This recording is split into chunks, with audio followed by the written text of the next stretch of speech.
All right, Dave. So now kind of getting into the informed consent spiel. So essentially what we're going to be talking about is what are the options, right? So we talked about dry needling, but we'll talk about other options just so you know what they are, right?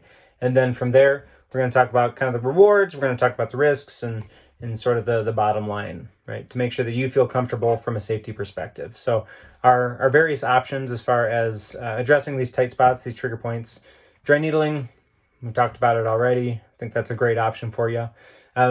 Stretching, stretching is kind of a slow and steady and consistent wins the race. Can be useful, but ideally we want to do something to try to get those tight spots to relax before kind of working into that.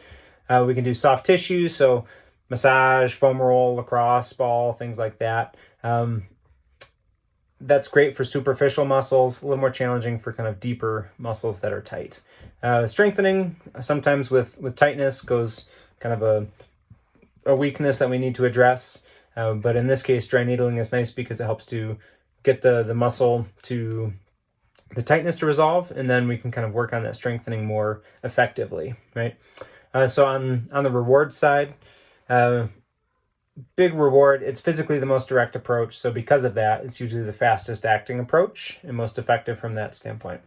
It can both help to decrease muscles that are overactive and also help to increase function in muscles that are kind of underactive, not firing quite as well. Risks, anytime we go through the skin, there's a risk of infection. It's incredibly low. We mitigate that risk by washing our hands ahead of time, wearing gloves, cleaning the area using an alcohol swab, and then using sterile needles. So the risk technically exists, but it's very, very, very, very, very low. The most realistic risk is some soreness. It's almost like you got a nice workout in that area that we needled. So I know that you're no stranger to working out, right? You work out with a unit. You kind of get like that tight, achy, sore feeling afterwards. You can have the same thing from dry needling.